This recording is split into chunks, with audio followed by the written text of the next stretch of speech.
Welcome back. Now we're going to chat a little bit about the role of identity in imposter syndrome. So one of the things with identity that I'd like to point out is that we have these internal identities that we build, and then we have external identities. So for example, when I introduce myself, if I say, I'm a professor, I'm an ultra runner, I'm a zero waste advocate, I'm a mother, any of the things you would use to describe yourself, right? Those are all shortcuts to telling somebody about your value, your merit, and your worth. When I say to you, I'm an academic, and you can see my CV, you don't need to know me to know that I've been successful. So external identity labels are shortcuts so other people can see that we matter and that we have something meaningful to contribute. The challenge, though, is that when you are heavily reliant on external labels, that's that congratulations, doctor, that you're a tenured professor, whatever the case might be, whatever that label is, when you become attached to that label as proof that you matter, that you have worth, that you have value, that you're smart, interesting, fun, cool, doesn't matter. That external label can easily be taken away. Sometimes imposter syndrome stems from a heavy reliance on external validation. And it does not, we're not spending enough time on the internal identity component. So let me give you an example of what I mean. I mentioned to you guys that I run a lot. So I run a lot. I'm an endurance athlete. When I was younger, if you had told me I'd be doing these things, I would have been like, no way, that sounds like torture. But I really do love spending a lot of time running. Now, when I tell you I'm an endurance athlete, what does that actually mean? And this is the internal piece. You can walk around with some kind of sponsorship. You can have your trophies up in your house. You can have your bib on with your number. You can have your little medal, whatever the case might be. You can have any of those things. But what it says, what it actually means to you internally matters way more, because no one can take that from you.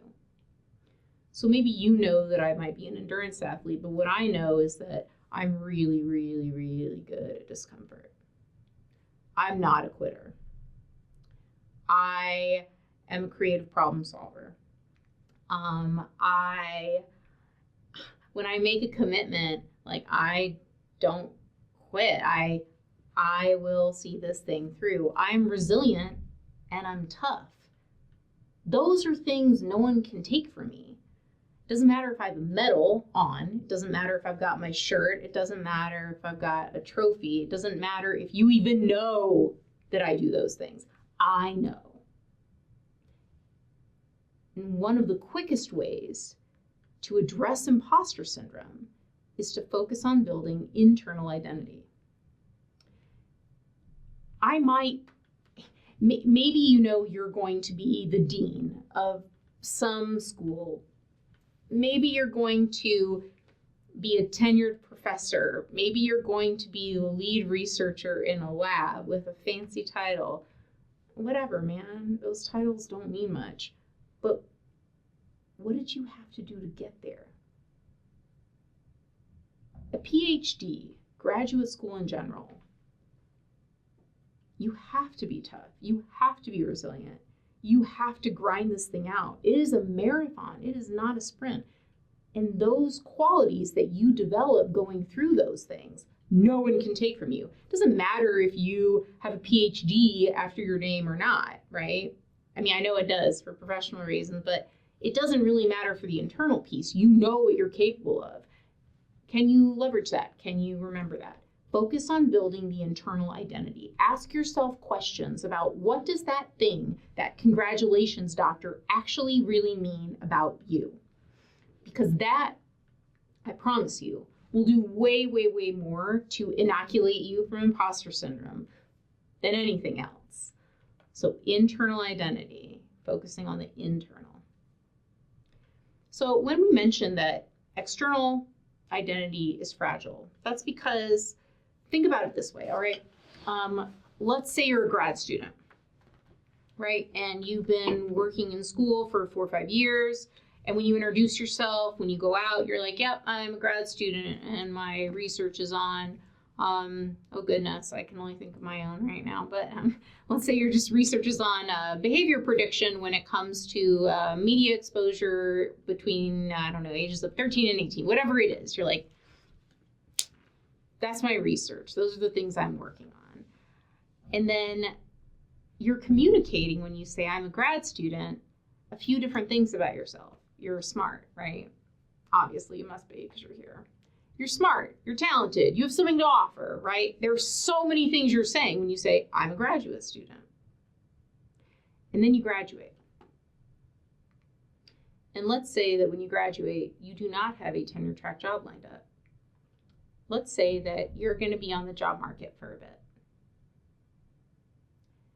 And if you're not leaving the congratulations, doctor moment with a postdoc lined up, if you're not leaving with tenure track job lined up, if you're still kind of trying to figure things out, and let's say you go home and you're applying for a bunch of positions and you're working at a coffee shop, if you introduce yourself and you say, well, I'm a barista, it feels different than when you're introducing yourself and you say, well, you know, I'm a graduate student. And that transition, because of the lack of internal identity formation, can be very challenging for people. Because what you're reliant on then is that external label to communicate the fact that you're smart, you're valuable, and people, you know, should care about the words that are coming out of your mouth. Internal identity takes effort to develop and mindfulness, but that's why we have reflection, right? So build internal. No one can take that from you. The external titles can come and go. Now, the internal identity points, when we talk about the strength, they're permanent. Like, in all areas of my life, I'm really great at making commitments and turning around and meeting those commitments. I care about performance. I also think that, you know, the strength of internal identity is trust. So I know my merit, my value, my worth, even if I don't have the same title throughout my life. When I introduce myself now, and granted, I mean, caveat, right? I'm almost 47, and so I've had a lot of time to think about these things, but I'm not reliant on the title to gain respect that I think I deserve, or to respect myself for that matter. That's built internally over time. The other thing, too, that internal identity gives you is a growth mindset, right? Because if you're not so much focused on other people's perception of you, you can really start to examine like, oh, you know, hey, these are skills that I have and these are areas that I could really improve on, and start practicing creative problem solving without it being outcome focused, right? So it's not like you're just trying to get a new title. You're just trying to, I don't know, how do I want to say it? Add another gold star to the book. It's bigger than that, right? It's bigger than that because the investment's in internal you, not the external perception of who you are by other people. Character. Internal identity is character building.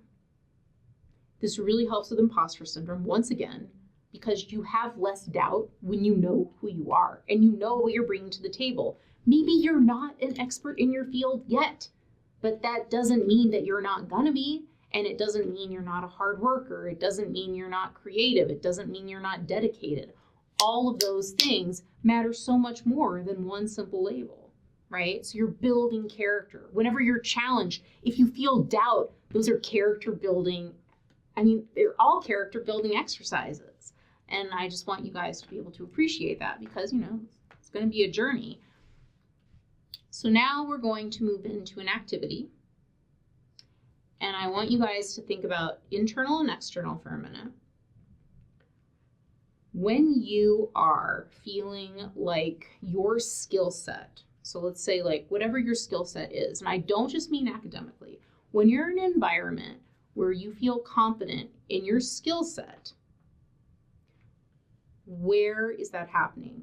Who is there? Are there other people in those rooms? Do you need the positive reinforcement? Do you need the validation? Or do you sometimes have those feelings, for example, when you're alone? And when you're having them alone, right, if it takes time for you to reflect, to feel like, oh, I belong, I have something valuable to offer, examining when you are feeling confident and when you're not feeling confident, those can lead to really interesting opportunities for growth. So in this exercise, what I'd like you guys to do is, if you think back to our previous activity, when you were thinking about like that confidence, when do I feel a little bit imposter-y? When do I feel, really good about what I've got to offer? In this situation, do you think in situations where you are feeling confident, right? So when I'm running, I feel very confident. Why? And the answer for me is that I started running when I was 24, and I have not missed a day. I feel confident because I've been doing it forever. It's practiced. And if you can take a minute from an academic perspective to think about other skills you have and how long it's taken you to feel like you are an expert, that you've mastered something, the expectation that you're going to feel that the first year, 2 or 3, when you begin this academic journey is, it's not realistic. And yet, many of us feel that that's the expectation. So I guess my question for you is, like, when you are feeling very sure and confident of yourself, what's the skill and how long did it take you to get to mastery?